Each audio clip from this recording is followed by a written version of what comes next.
सिद्धवे मंगलान जय श्री राम जय जय श्री राम गोविंदा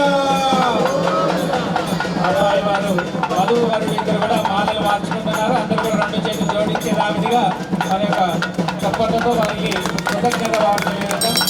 ఓం యోపాం పుష్పేద పుష్పవాన్ గజావాన్ పశువాన్ భవతి ఓం ధ్రువం తేరాయావరణా ధ్రువం.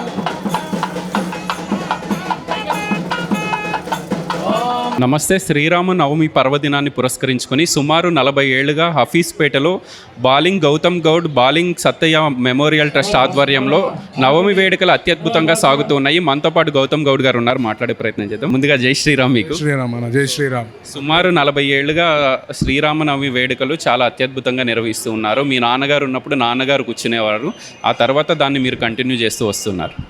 అంటే ఎన్నో జన్మల పుణ్యం ఉంటే కానీ దేవుడి కాళ్ళు అడిగే భాగ్యం అందరికీ దక్కదని చెప్పి మా పూర్వీకులు, మా నాన్నగారు కానీ పెద్దలు చాలామంది అనేవారు.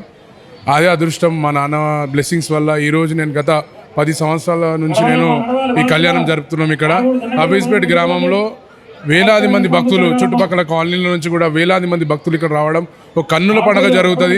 మీరు చూసుకున్నట్టయితే సుమారు ఒక 3-4 వేల మంది ప్రజెంట్ ఇప్పుడు ఫ్లోటింగ్లో ఉంది. ప్రతిసారి కళ్యాణంలో 5,000 మంది జనాలు ఇక్కడ రావడం జరుగుతుంది.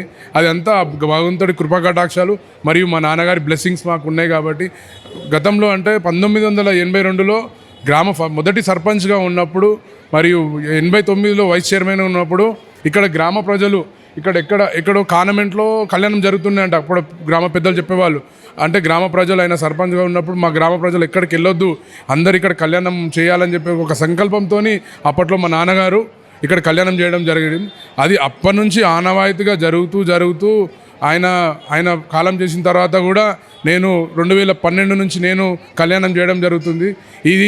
ఈ విధంగా ఇంకా ఫర్దర్గా కూడా మేము ఇదే విధంగా కళ్యాణం చేయాలి. ఆ భగవంతుడి కృపాట కటాక్షాలు మన గ్రామ ప్రజలకి, షేరింగంబాలి పట్టణ ప్రజలకి అందరికీ ఉండాలని చెప్పి మనస్ఫూర్తిగా కోరుకుంటున్నాను.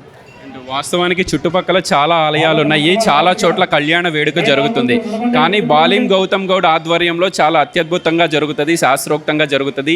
ఏర్పాట్లు బాగుంటాయి అని చెప్పి ఇన్ని వేల మంది ఇక్కడ జమ అవటం అనేది గొప్ప విషయం. వాస్తవానికి అంటే కుల మతాలు భేదాలు లేకుండా అన్ని వర్గాల ప్రజల్ని నేను కలుపుకొని ముందుకు తీసుకెళ్లే మనిషిని నేను.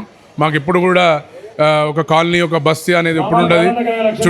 చుట్టుపక్కల ఉన్న సాయినగర్ కానీ, యూత్ కాలనీ కానీ, జనప్రియ కానీ, ప్రకాష్ నగర్ కానీ, అక్కడి నుంచి కూడా వేలాది మంది ప్రజలు తరలి వస్తారు. ఎందుకంటే మేము అందరితో కూడా మంచిగా ఉంటాం, కుల మతాలు భేదాలు లేకుండా అన్ని వర్గాల ప్రజలతో నేను మమైకం ఉంటాను. కాబట్టి అది మా నాన్న నుంచి మాకు వచ్చింది.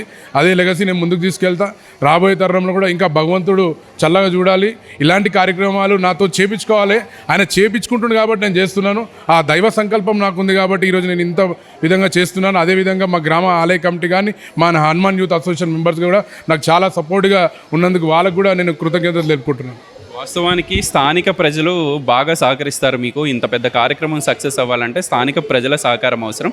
అట్లానే పార్టీలకు అతీతంగా నాయకులందరూ కూడా సహకరిస్తారు. ఎన్నికలు వచ్చినప్పుడే రాజకీయాలు, ఇట్లాంటి ఆధ్యాత్మిక కార్యక్రమాల్లో పార్టీలకు అతీతంగా నాయకులను ఒక దగ్గర చూడటం మాకు కూడా సంతోషంగా అనిపిస్తూ ఉంది. ఎప్పుడు కూడా రాజకీయంగా ఉండదు. అంటే ఎట్లా అంటే మేము ఒక ఎలక్షన్స్ వస్తున్నాయని అట్లాంటివి కాదు. ఎవ్రీ ఇయర్ కూడా నేను కళ్యాణం అంగరంగ వైభవం చేస్తా, బోనాల పండుగ కూడా చేస్తాను నేను. అదేవిధంగా మొన్న ఇఫ్తార్ పార్టీ కూడా చేయడం జరిగింది. అన్ని విధంగా కుల మతాల భేదాలు లేకుండా అన్ని వర్గాల ప్రజలకి, అక్కడ మైనార్టీ సోదరులకు కానీ, ఇక్కడ క్రిస్టియన్స్కి కానీ, హిందువులకు కానీ ఎట్లాంటి కార్యక్రమాలు ముందుంటా నేను. ఎప్పుడు కూడా నేను ముందుండి అన్ని కార్యక్రమాల్లో ముందుంటా. ఎప్పుడు కూడా సంకల్పం మా నాన్నగారి ఆశయాలను ముందుకు తీసుకెళ్తూ ఆ భగవంతుడు మా శ్రీరాము వారి కృపా కటాక్షాలు నాకు ఉండాలి, ప్రజలందరికీ ఉండాలని చెప్పి తెలియజేసుకుంటాను. చివరిగా ఒక ప్రశ్న సందర్భం వచ్చింది కాబట్టి, రిజర్వేషన్లు అన్నీ అనుకూలిస్తే వచ్చే ఏడాది కార్పొరేటర్గా బాలింగ్ గౌతమ్ గౌడ్ ఆధ్వర్యంలో శ్రీరామ నవమి వేడుకలు చూడబోతున్నామా? ఇప్పుడు దైవ కార్యక్రమంకి వచ్చారు. దైవ కార్యక్రమం అందుకే చెప్పినా నేను. ఎందుకంటే ఈ ఆధ్యాత్మికంగా నేను చేసే ప్రోగ్రామ్స్ కానీ రాజకీయంగా నేను ఎప్పుడు చేయను. ఎందుకంటే అన్ని వర్గాల ప్రజలు వస్తారు ఇక్కడికి. ఎందుకంటే నేను అంత మంచిగా ఉంటా ఎవరితోనన్నా. ఎందుకంటే అన్ని వర్గాల ప్రజల్ని కడుపులో పెట్టుకొని తీసుకెళ్తా.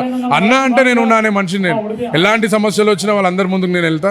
కాబట్టి ఇప్పుడు ఆ రిజర్వేషన్ల గురించి, రాజకీయం గురించి మరొకసారి మనం చర్చిద్దాం, ఒక మంచి డిబేట్ పెడదాం. ఆ రోజు నీకు అన్నీ చెప్తాను. ఇది దైవ సంకల్పం కాబట్టి మీకు కూడా ఆ భగవంతుడి కృపా కటాక్షాలు ఉండాలి. దైవం సంకల్పం ఉంటుంది. మా నాన్న బ్లెస్సింగ్స్, మా నాన్న లెగసీ. నేను 2 సార్లు కార్పొరేటర్ కంటెస్ట్ చేయడం జరిగింది గతంలో కూడా. ఆ దైవ అనుగ్రహం ఉంటే ఖచ్చితంగా రిజర్వేషన్ల గురించి నేను ఎప్పుడు ఆలోచించలేను. నేను ఎప్పుడు కూడా రిజర్వేషన్ల గురించి ఆలోచించలేను. ఎందుకంటే మా కుటుంబం కూడా ఎప్పుడు కూడా అందరం, నేను మా వైఫ్ కానీ అందరం కూడా ఉన్నాం రాజకీయంగా. ఇంకోటి ఏంటంటే రాజకీయంగా ఇంకా కొంచెం ఉంటే ఇంకా గట్టిగా ప్రజలకు నేను సేవ చేసే నాకు కల్పిస్తారని చెప్పేసి కోరుకుంటున్నా. రాబోయే ఏడాదుల్లో మరింత అద్భుతంగా ఇట్లాంటి ఆధ్యాత్మిక కార్యక్రమాలు గౌతమ్ గౌడ్ గారు కొనసాగించాలని చెప్పి న్యూస్ 16 కోరుకుంటాను. సో ఇది ఓవరాల్గా శ్రీరామ నవమి వేడుకలు అయితే హఫీజ్పేట్ డివిజన్లో అంబరాన్ని అంటాయని చెప్పుకోవచ్చు. వేలాది మంది భక్తులు బాలింగ్ గౌతమ్ గౌడ్ ఆధ్వర్యంలో ఏర్పాటు చేసిన శ్రీరామ నవమి వేడుకలు స్వామివారి కళ్యాణంలో పాల్గొని తీర్థ ప్రసాదాలను తీసుకుని వెళ్తూ ఉన్నారు. వీడియో జర్నలిస్ట్ హరి యాదవ్తో గోపికృష్ణ, న్యూస్ 16 హఫీజ్పేట్ డివిజన్ నుంచి.